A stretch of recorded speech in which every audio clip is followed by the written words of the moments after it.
Assalamualaikum warahmatullahi wabarakatuh. Semoga siapapun yang sedang meluangkan waktu membaca atau mendengarkan kisah ini selalu diberi kesehatan, ketenangan, dan rezeki yang cukup. Terima kasih sudah singgah. Semoga cerita ini bisa menemani malam atau waktu senggangmu dengan rasa yang hangat sebelum perlahan berubah menjadi dingin di sebuah gang sempit yang padat penduduk di wilayah Jakarta Barat. Ada satu toko sembako kecil yang tampak biasa saja. Ukurannya tak besar, raknya sederhana, dan cat temboknya mulai kusam dimakan usia. Namun entah sejak kapan, toko itu tak pernah sepi. Pagi hingga malam, selalu ada saja orang datang membeli beras, gula, minyak, atau sekadar rokok eceran. Harga di toko itu pun dikenal ramah, seolah pemiliknya tak pernah takut rugi.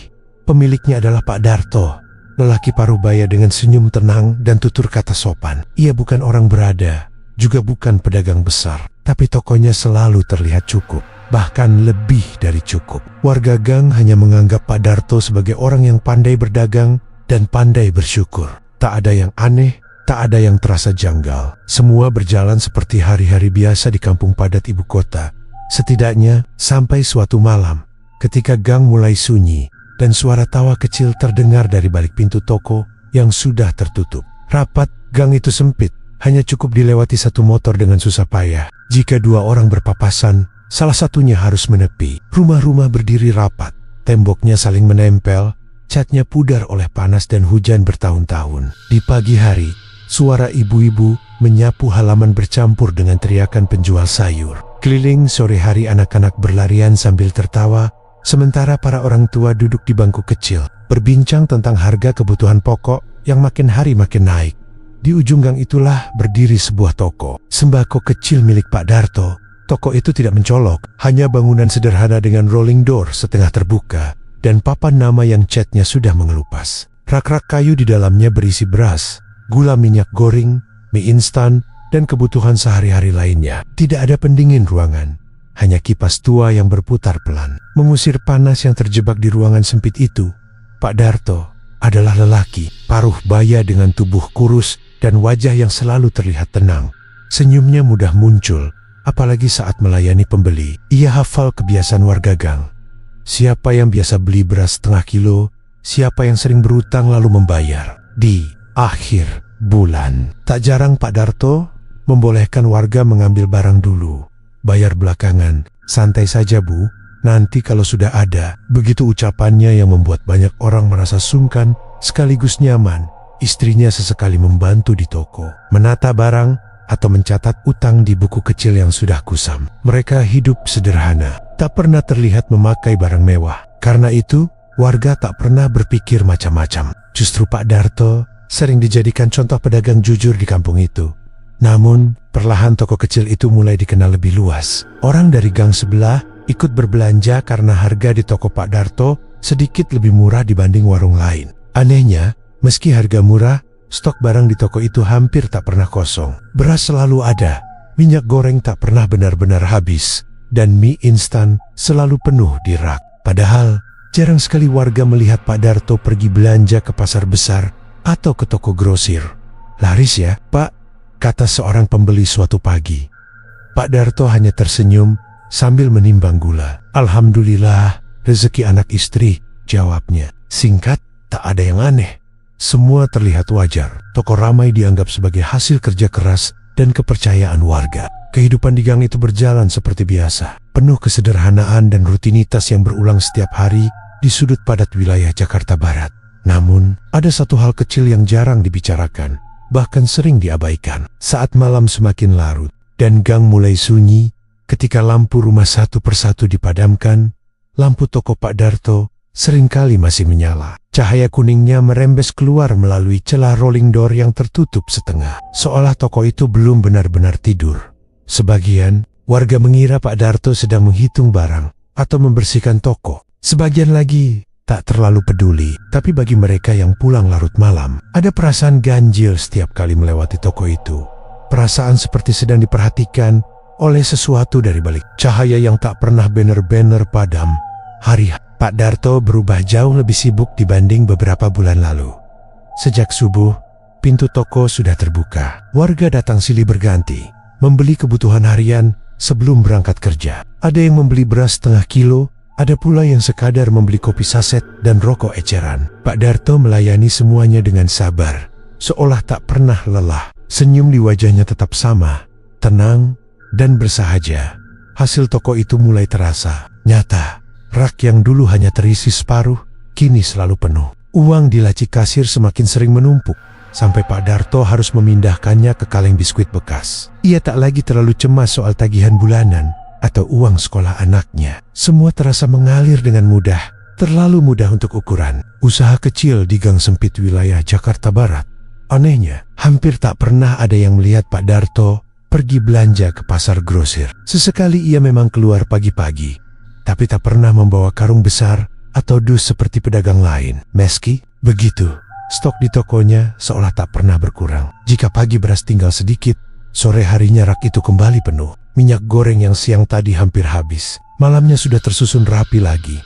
Istri Pak Darto mulai memperhatikan hal-hal kecil yang terasa janggal. Awalnya hanya perasaan samar yang sulit dijelaskan. Ia senang karena ekonomi keluarga membaik, tapi di sisi lain, ada kegelisahan yang tak bisa ia usir. Suaminya kini sering terlihat murung di waktu tertentu, terutama menjelang malam. Tatapannya kosong, seolah memikirkan sesuatu yang berat, lalu kembali tersenyum ketika ada pembeli datang. Suatu sore, saat membantu menata barang, istrinya membuka laci kasir.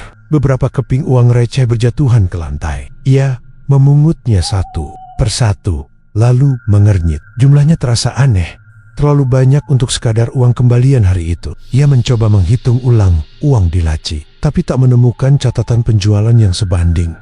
Mungkin tadi ada yang bayar pakai receh, gumamnya. Mencoba menenangkan diri, namun kejadian itu terulang. Keesokan harinya, uang receh kembali, berceceran, bahkan sampai ke sudut toko. Ada juga lembaran uang kecil yang terselip di tempat-tempat aneh, di balik karung beras, di bawah rak mie instan, bahkan di dekat pintu kamar mandi kecil di belakang toko. Padahal, Pak Darto dikenal rapi dan tak pernah sembarangan menyimpan uang. Istrinya semakin sering terbangun tengah malam. Dari ranjang, ia melihat cahaya toko masih menyala. Pak Darto tak ada di sampingnya. Ketika ia mengintip ke arah depan, suaminya terlihat duduk sendirian di dalam toko, menatap laci kasir yang terbuka, seperti sedang menunggu sesuatu. Ketika dipanggil, Pak Darto hanya menjawab singkat, "Sebentar lagi." Ada keinginan kuat dalam diri istrinya untuk bertanya tentang uang yang tak pernah habis, tentang stok barang yang selalu ada, tentang kebiasaan suaminya yang berubah. Tapi setiap kali kata-kata itu hampir keluar, ia mengurungkan niat. Ia takut merusak ketenangan yang sedang mereka nikmati malam itu. Sebelum menutup toko, istrinya kembali melihat uang receh berserakan di lantai. Ia memungutnya perlahan, satu persatu. Entah mengapa, saat menggenggam uang itu, dadanya terasa dingin, seolah rezeki yang mereka terima bukan datang begitu saja, melainkan ada sesuatu yang ikut menyertainya, sesuatu yang belum berani ia pahami. Di antara hari-hari yang berjalan biasa, ada satu malam yang selalu terasa berbeda bagi Pak Darto. Malam itu datang setiap 8 sekali, ketika kalender Jawa bertemu pada Jumat Kliwon. Sejak lama, tanpa pernah ia jelaskan alasannya, Pak Darto selalu memperlakukan malam itu dengan cara yang sama. Toko ditutup lebih awal, jauh sebelum azan Isya berkumandang. Rolling door diturunkan perlahan, lalu digembok rapat, seolah ia tak ingin siapapun datang setelah itu. Warga gang awalnya tak terlalu mempermasalahkan. Mereka hanya mengira Pak Darto ingin beristirahat lebih cepat. Mungkin capek, begitu pikir. Lagi pula, besok toko itu pasti buka seperti biasa, dengan stok yang tetap lengkap dan harga yang tetap murah. Namun bagi istrinya, kebiasaan itu terasa semakin jelas dari waktu ke waktu. Setiap Jumat Kliwon, Pak Darto menjadi lebih pendiam sejak pagi. Gerak-geriknya terukur, wajahnya tampak tegang, meski senyum masih sering dipaksakan. Ia jarang menanggapi obrolan ringan dan lebih sering melirik jam dinding di sudut toko. Begitu malam tiba dan toko resmi ditutup, Pak Darto tidak langsung masuk ke kamar. Ia justru mengunci pintu dari dalam dan meminta istrinya untuk tetap berada di kamar, apapun yang terjadi. Kalau dengar suara apapun, jangan keluar. Pesannya singkat, tanpa penjelasan. Istrinya hanya mengangguk, meski hatinya dipenuhi tanda tanya. Dari balik pintu kamar, ia bisa mendengar suara-suara yang asing namun berulang. Bukan suara keras, melainkan bunyi air mengalir dari kamar mandi kecil di belakang toko. Air itu mengalir lama, lebih lama dari biasanya. Sesekali terdengar suara benda digeser, seperti ada sesuatu yang dipindahkan dengan hati-hati. Di sela suara air, ada bunyi lain yang lebih sulit dikenali, seperti gumaman, pelan, dan terputus-putus. Bukan suara Pak Darto sepenuhnya, tapi juga bukan suara orang lain yang jelas. Gumaman itu bercampur dengan bisikan kecil, tipis, nyaris seperti suara anak-anak yang sedang bercakap pelan. Jika didengarkan sepintas, mungkin hanya terdengar seperti angin atau tikus yang berlarian. Tapi jika diperhatikan lebih lama, ada irama aneh di dalamnya. Istrinya pernah mencoba membuka pintu kamar sedikit, sekadar mengintip. Dari celah itu, ia melihat cahaya lampu kamar mandi menyala terang. Bayangan Pak Darto terlihat bergerak, membungkuk, lalu berdiri lagi. Di lantai, tampak sesuatu yang kecil diletakkan berjejer, tapi terlalu jauh untuk dikenali dengan jelas. Ia buru-buru menutup pintu kembali. Jantungnya berdegup lebih cepat dari biasanya. Malam-malam seperti itu selalu berakhir menjelang dini hari. Air berhenti mengalir, gumaman menghilang, dan langkah kaki Pak Darto terdengar pelan menuju kamar. Ia masuk tanpa banyak bicara. Wajahnya terlihat lelah, seolah baru menyelesaikan pekerjaan berat. Kadang, tangannya basah dan dingin ketika menyentuh selimut. Keesokan paginya, toko kembali buka seperti tak pernah terjadi apa-apa. Rak kembali penuh, uang di laci bertambah, dan Pak Darto kembali menjadi pedagang ramah yang dikenal warga. Gang sempit di sudut Jakarta Barat itu kembali hidup seperti biasa. Namun, di balik rutinitas yang tampak normal, malam Jumat Kliwon selalu meninggalkan sisa kegelisahan. Istri Nia tahu ada sesuatu yang dilakukan suaminya di balik pintu terkunci. Itu tuh, sesuatu yang belum ia mengerti. Namun perlahan mulai ia rasakan kehadirannya melalui suara air yang terlalu lama mengalir dan bisikan kecil yang seolah masih tertinggal di sudut-sudut toko. Bahkan setelah malam benar-benar berlalu, awalnya tak ada yang benar-benar menganggapnya sebagai masalah. Kehilangan itu terlalu kecil untuk dipermasalahkan. Beberapa ibu rumah tangga mulai mengeluh uang receh di dompet mereka berkurang. Ada yang merasa simpanan koin di toples dapur menyusut tanpa sebab. Ada pula yang yakin menyimpan uang 5 atau 10 ribu di lemari. Tapi saat dicari kembali, uang itu lenyap begitu saja. Paling lupa naro, kata seorang ibu sambil tertawa kecil, menertawakan kecerobohannya sendiri. Yang lain mengangguk setuju. Di kampung padat seperti ini, lupa menyimpan uang dianggap hal biasa, terlebih nominalnya kecil. Tak sampai membuat orang panik. Hidup berjalan terus, dan kehilangan receh dianggap tak layak merusak suasana. Namun kejadian itu terus berulang. Hampir setiap hari ada saja cerita serupa. Uang belanja yang terasa cepat habis, uang jajan anak yang mendadak berkurang, atau simpanan kecil yang tak pernah utuh. Aneh ya, tak pernah ada barang lain yang hilang, hanya uang, dan selalu dalam jumlah kecil. Di tengah anggapan sepele orang dewasa, anak-anak mulai bercerita hal lain. Mereka mengaku melihat sesuatu yang aneh di rumah mereka sendiri. Bayangan kecil yang berlari cepat di sudut ruangan. Sosok seukuran anak balita, tapi bergerak terlalu gesit. Kadang terlihat di dekat lemari, kadang menghilang di bawah tempat tidur. Aku lihat kayak anak kecil, tapi botak, kata seorang bocah dengan wajah serius. Orang tuanya hanya tertawa. Jangan kebanyakan nonton yang aneh-aneh, jawab mereka sambil mengacak rambut anaknya. Cerita itu dianggap hayalan, imajinasi anak-anak yang terlalu aktif. Namun cerita serupa datang dari rumah lain. Anak-anak berbeda, cerita hampir sama. Bayangan kecil, suara langkah cepat, tawa pelan di malam hari. Tak satu pun orang dewasa benar-benar mendengarkan. Mereka terlalu sibuk dengan urusan masing-masing. Sementara itu, suasana gang perlahan berubah. Obrolan sore yang biasanya riuh mulai diselipi keluhan kecil. Ada nada curiga yang belum berani diucapkan. Beberapa orang mulai lebih sering mengunci pintu, menyimpan uang di tempat yang dianggap aman. Tapi tetap saja, keesokan harinya, uang itu berkurang. Di tengah semua itu, toko Pak Darto tetap menjadi tempat paling ramai. Ironisnya, banyak warga justru menghabiskan uang mereka di sana, membeli kebutuhan yang semakin sering dibeli karena persediaan di rumah terasa cepat habis. Pak Darto tetap ramah, tetap tersenyum, tetap memberi harga murah. Tak ada satupun yang mengarahkannya sebagai sumber masalah. Namun, bagi sebagian warga yang mulai peka, ada perasaan tak nyaman setiap melewati tokonya. terutama saat malam. Lampu toko sering masih menyala, memantulkan cahaya pucat ke dinding. Gang yang lembab. Ada rasa dingin yang menyusup tanpa sebab jelas. Ketegangan itu belum meledak, tapi sudah tumbuh, seperti benih kecil yang ditanam diam-diam, menunggu waktu untuk berkembang. Dan di sudut gang padat wilayah Jakarta Barat itu, tak semua orang sadar bahwa kehilangan receh dan cerita. Anak-anak hanyalah permulaan dari sesuatu yang jauh lebih besar. Sesuatu yang perlahan bergerak, tanpa suara, tanpa ampun. Pak Darto semakin jarang terlihat benar-benar tenang. Senyum yang dulu mengalir alami, kini sering muncul terlambat. Seolah harus dipanggil lebih dulu. Matanya kerap terlihat lelah, terutama di pagi hari setelah malam Jumat Kliwon berlalu. Ia tetap membuka toko seperti biasa, melayani pembeli dengan ramah. Namun ada beban yang jelas menempel di bahunya. Beban yang tak pernah ia ceritakan pada siapapun. Rahasia itu tersimpan di bagian paling belakang toko, di balik pintu kamar mandi kecil yang jarang diperhatikan orang. Kamar mandi itu sempit, lembab, dan selalu terkunci saat toko tutup. Tak ada yang istimewa dari luar, hanya pintu kayu kusam dan lampu redup. Namun di sanalah Pak Darto menyimpan sesuatu yang telah mengubah hidupnya. Awalnya, ia hanya ingin bertahan. Harga kebutuhan naik, modal menipis, dan toko kecilnya hampir tutup beberapa tahun lalu. Seorang kenalan lama memperkenalkan jalan pintas. Bukan sesuatu yang dibanggakan, tapi katanya banyak yang berhasil. Pesugihan tuyul. Bukan cerita baru di kempang-kempong tua pinggiran Jakarta Barat.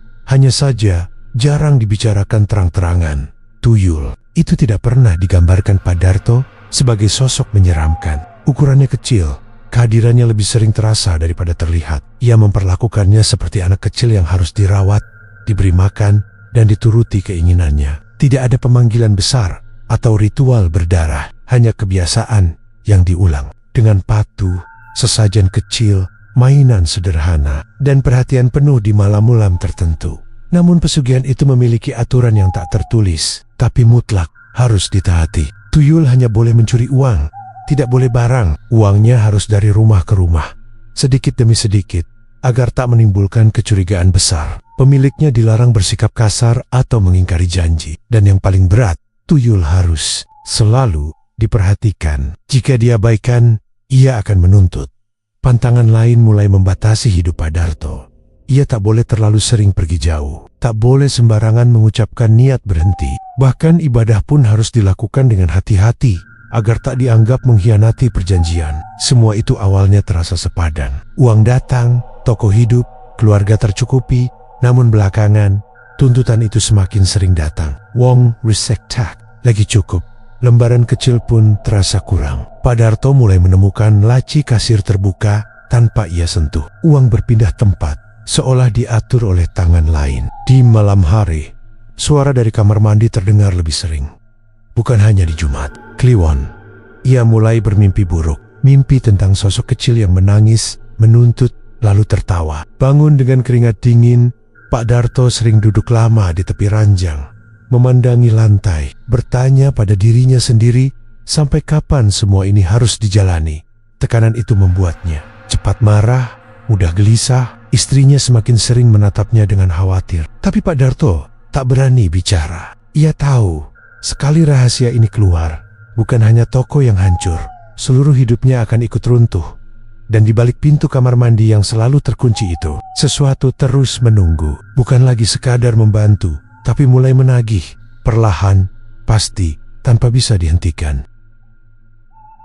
Perubahan suasana di gang itu tidak datang tiba-tiba. Ia merayap pelan, seperti kabut tipis yang awalnya tak terasa, lalu perlahan membuat pandangan menjadi buram. Warga mulai saling bertukar cerita, dengan suara pelan, biasanya di sore hari, atau saat menunggu giliran belanja. Topiknya sama, meski jarang disebutkan secara langsung, tentang uang yang hilang, tentang perasaan tak nyaman, tentang sesuatu yang terasa salah.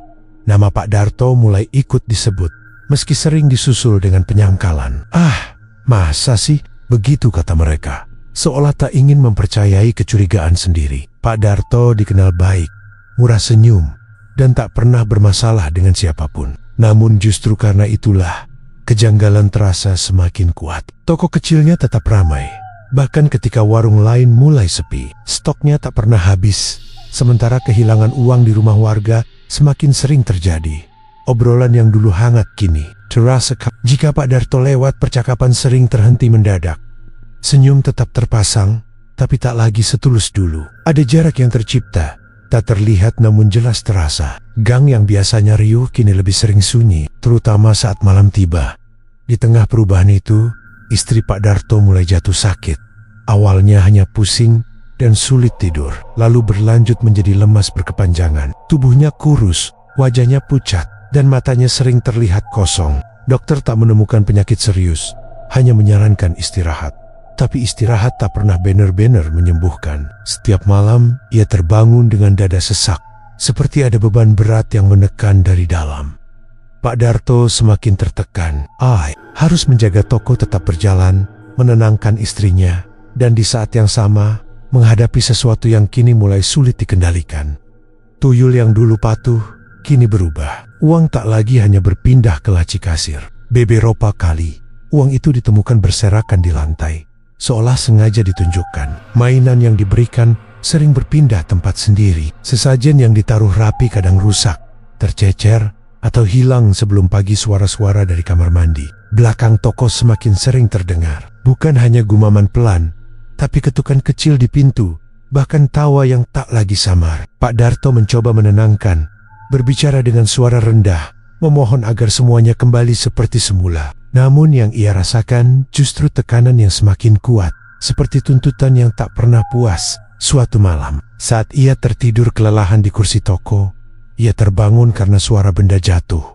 Laci kasir terbuka lebar, uang berserakan di lantai, membentuk pola yang tak ia mengerti. Di sudut ruangan, udara terasa lebih dingin dari biasanya. Untuk pertama kalinya, Pak Darto merasa takut, bukan pada rahasianya yang hampir terbongkar, tapi pada sesuatu yang telah ia undang masuk ke hidupnya. Di luar, gang padat di wilayah Jakarta Barat itu semakin terasa asing. Warga saling mencurigai, keluarga Pak Darto terpuruk, dan di balik tembok toko sembako yang tampak biasa, sesuatu yang kecil namun penuh amarah mulai kehilangan kesabaran. Tak ada lagi rasa tenang dalam hidup Pak Darto. Apa yang dulu ia anggap sebagai jalan keluar, kini berubah menjadi lorong sempit tanpa cahaya. Sesajen yang selama ini ia siapkan, kopi pahit, rokok, dan mainan kecil, tak lagi memberi efek seperti sebelumnya. Barang-barang itu sering ia temukan tak tersentuh, atau justru rusak dan tercecer, seolah ditolak dengan sengaja malam-malam. Pak Darto dipenuhi mimpi buruk. Dalam tidurnya, ia melihat toko sembako itu kosong dan gelap, rak-raknya runtuh, dan uang berhamburan seperti daun kering. Di antara tumpukan uang itu, ada suara tangisan kecil yang memanggil namanya. Berulang-ulang, makin lama, makin dekat. Ia terbangun dengan napas terengah, dan keringat dingin membasahi punggungnya. Ancaman itu tak pernah jelas, tak pernah diucapkan, tapi terasa nyata, menekan dari dalam kepala dan dada. Yang paling membuatnya hancur adalah kondisi anak. Anak itu mulai sering demam, tanpa sebab yang jelas. Suhu tubuhnya naik turun, kadang disertai tangisan di tengah malam. Ia mengigau, menyebut kata-kata yang tak dipahami, dan menolak tidur sendirian. "Ada yang lihat aku?" ucapnya suatu malam dengan suara gemetar. Matanya menatap sudut kamar, seolah ada sesuatu yang berdiri di sana. Istri Pak Darto hanya bisa menangis, memeluk anak mereka dengan tubuh yang semakin lemah. Sakit yang ia derita tak kunjung sembuh, bahkan semakin parah. Setiap kali Pak Darto pulang dari toko, ia merasa bersalah, tapi juga tak berdaya. Ia tahu, semua ini bukan kebetulan. Tuyul itu kini tak lagi sekadar mengambil uang. Kehadirannya terasa lebih kasar, lebih menekan. Pak Darto mulai merasakan perubahan suasana di dalam toko. Udara dingin yang datang tiba-tiba, suara langkah kecil di malam hari, dan benda-benda yang bergerak tanpa disentuh. Ia mencoba menambah sesajen, mencoba menenangkan dengan kata-kata, tapi tak ada yang berhasil. Perlahan, kesadaran pahit itu datang. Pesugihan ini bukan hanya soal uang, ada harga yang harus dibayar, dan harga itu tak pernah berupa benda mati. Semua pantangan yang dulu dianggap sebagai aturan, kini terasa seperti jerat yang mengikat hidupnya. Ia tak bisa mundur, tapi terus maju berarti mengorbankan lebih banyak. Di sudut gang padat wilayah Jakarta Barat, Pak Darto akhirnya mengerti satu hal yang terlambat ia sadari. Rezeki yang datang terlalu mudah selalu membawa penagih, dan penagih itu kini berdiri sangat dekat, menunggu jawaban yang tak pernah ingin ia berikan. Kehilangan uang di kampung itu tak lagi bisa dianggap sepele. Jika sebelumnya hanya receh dan lembaran kecil, kini jumlahnya semakin terasa. Ada yang kehilangan ratusan ribu yang disimpan di dalam tas. Ada pula yang mendapati amplop berisi uang arisan raib tanpa jejak. Wajah-wajah warga mulai berubah. Senyum digantikan kening berkerut, tawa diganti bisik-bisik penuh curiga. Bebero Parama mengalami kejadian yang lebih dari sekadar kehilangan uang. Pintu yang terkunci rapat ditemukan terbuka di pagi hari. Lemari bergeser sendiri, barang-barang jatuh tanpa sebab. Ada ibu yang bersumpah mendengar suara langkah kecil berlari di atap rumahnya saat dini hari, disusul tawa tipis yang membuat bulu kuduk berdiri. Seorang bapak mengaku melihat bayangan kecil menempel di dinding, lalu menghilang ketika lampu dinyalakan. Ketakutan mulai menyebar. Anak-anak dilarang bermain sampai malam.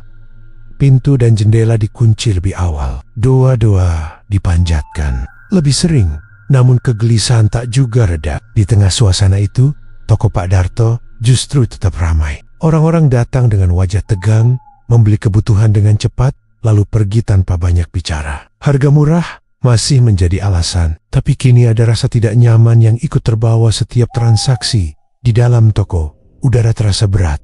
Lampu menyala terang, namun bayangan di sudut-sudut ruangan terlihat lebih gelap dari biasanya. Pak Darto melayani pembeli dengan tangan sedikit gemetar. Ia merasakan tatap-tatapan yang berbeda, bukan marah, tapi waspada. Seolah warga mulai menyatukan kipingin-kipingin. Kejadian yang selama ini tercecer, malam hari menjadi saat paling menakutkan bagi Pak Darto. Suara-suara itu semakin sering muncul, bukan hanya dari kamar mandi, tapi juga dari ruang toko. Leishikes terbuka sendiri, uang berpindah tempat. Bahkan beberapa kali uang itu ditemukan bertumpuk di tengah lantai, seakan dipamerkan. Ia tahu, ini bukan lagi tentang membantu toko tetap hidup. Ini tentang sesuatu yang lepas kendali. Dalam keputusasaan, Pak Darto mencoba mencari jalan keluar. Ia mendatangi orang-orang yang dulu hanya ia dengar dari cerita, orang pintar, orang tua yang paham hal-hal lama. Ia bertanya dengan hati-hati, menyembunyikan sebagian kebenaran, berharap ada cara untuk menghentikan semua ini tanpa menghancurkan keluarganya. Jawaban yang ia terima tak pernah sederhana. Ada yang menyarankan ritual penutupan, ada yang mengingatkan bahwa apa yang sudah diikat tak bisa dilepas begitu saja, tanpa tumbal. Setiap saran terasa seperti ancaman baru. Pak Darto pulang dengan kepala penuh dan dada sesak. Ia mulai menyadari, upaya menghentikan pesugihan ini mungkin akan memicu amarah yang lebih besar. Namun membiarkannya berjalan berarti membiarkan kampung itu terus menderita dan membiarkan keluarganya perlahan hancur. Di gang padat wilayah Jakarta Barat, malam-malam semakin sunyi. Lampu toko Pak Darto masih menyala, memantulkan cahaya pucat ke tembok-tembok rumah. Ramai di siang hari, mencekam di malam hari. Dan di balik pintu yang terkunci, seorang lelaki berdiri di persimpangan paling gelap dalam hidupnya, antara berani mengakhiri atau terus membayar harga yang kian mahal. Malam Jumat Kliwon itu datang dengan udara yang terasa lebih berat dari biasanya. Langit di atas gang tampak gelap tanpa bintang, seolah menahan sesuatu yang akan jatuh. Sejak sore, Pak Darto sudah menutup tokonya lebih cepat dari biasanya. Ia menurunkan rolling door dengan tangan gemetar, lalu menguncinya dari dalam. Di luar, gang padat di wilayah Jakarta Barat terasa sunyi tidak wajar. Seolah seluruh kampung menahan napas. Di dalam toko, lampu menyala terang. Pak Darto berdiri lama di tengah ruangan, menatap rak-rak sembako yang selama ini menjadi sumber rezeki sekaligus sumber petaka. Di belakang toko, pintu kamar mandi tertutup rapat. Dari balik pintu itu, hawa dingin merembes perlahan, membuat tengkuknya merinding.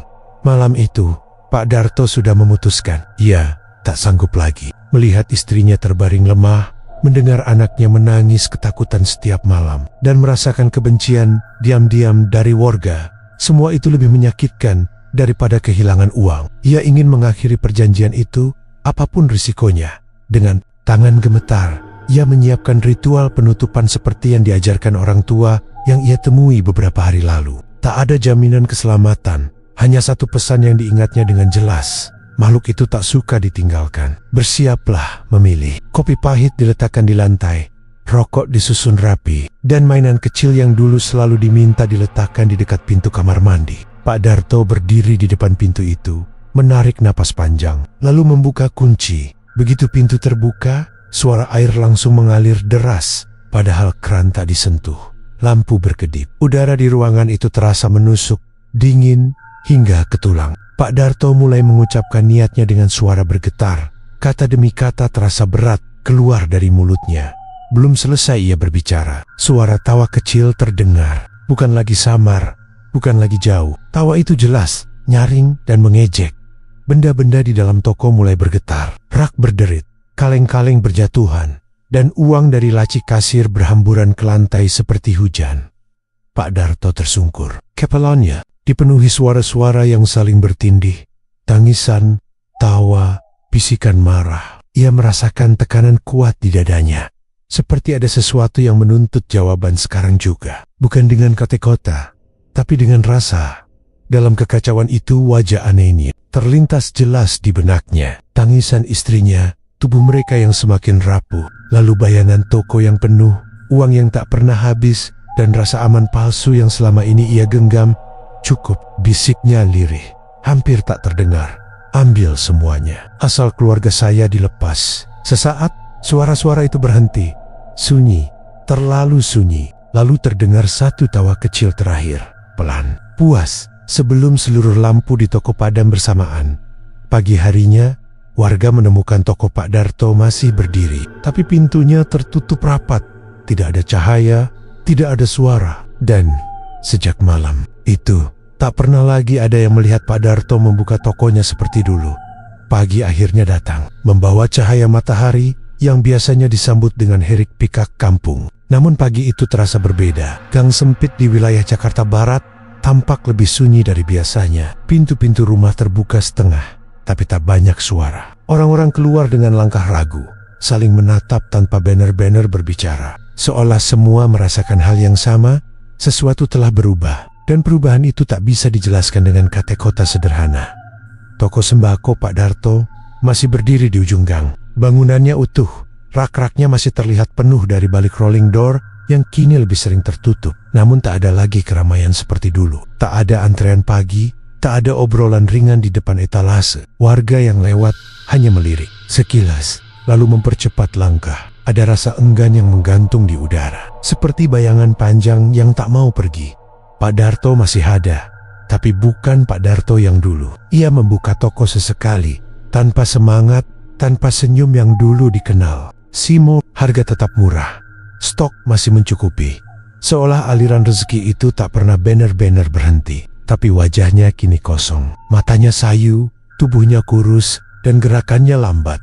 Ia jarang menyapa, jarang menatap pembeli. Seperti seseorang yang hanya menjalani hari, bukan hidup. Istrinya semakin sering terbaring di rumah. Sakitnya tak kunjung sembuh, dan tubuhnya kian melemah. Ia jarang keluar kamar. Suaranya pelan jika berbicara, dan senyumnya nyaris tak pernah muncul lagi. Anak mereka berubah menjadi pendiam. Tak lagi bermain sampai sore, tak lagi tertawa lepas. Ia mudah terkejut oleh suara kecil, sering terbangun di malam hari, dan selalu menolak jika ditinggal sendirian.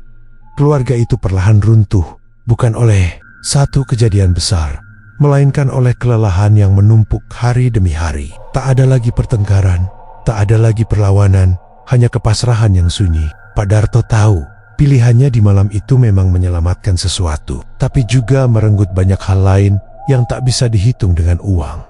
Warga kampung akhirnya berhenti membicarakan kehilangan uang. Kejadian mistis mereda, seolah sumbernya telah dikunci rapat. Namun ketenangan itu datang dengan harga mahal. Hubungan antar warga tak pernah kembali seperti semula. Kepercayaan yang retak sulit disatukan lagi. Dan toko Pak Darto, meski masih berdiri, menjadi pengingat bisu akan keserakahan yang pernah tumbuh di tengah mereka. Di malam hari, lampu toko kadang masih menyala, bukan lagi karena aktivitas, melainkan karena kebiasaan lama yang sulit dilepaskan. Cahaya itu jatuh pucat ke dinding gang tanpa kehangatan. Tak ada lagi tawa kecil, tak ada lagi bisikan, hanya sunyi yang panjang menempel di setiap sudut. Kekayaan itu bertahan, toko masih ada, uang masih mengalir, meski tak sebanyak dulu. Tapi kebahagiaan, hal yang paling berharga, lenyap tanpa jejak. Dan Pak Darto, dalam diamnya, harus hidup dengan kenyataan bahwa tidak semua yang bisa dibeli layak untuk dimiliki. Cerita ini sepenuhnya fiktif dan dibuat untuk tujuan hiburan. Kesamaan nama, tempat, atau kejadian hanyalah kebetulan semata. Cerita ini tidak dimaksudkan untuk membenarkan atau mendorong praktik kepercayaan tertentu, melainkan sebagai pengingat bahwa jalan pintas seringkali menyimpan konsekuensi yang tak terlihat.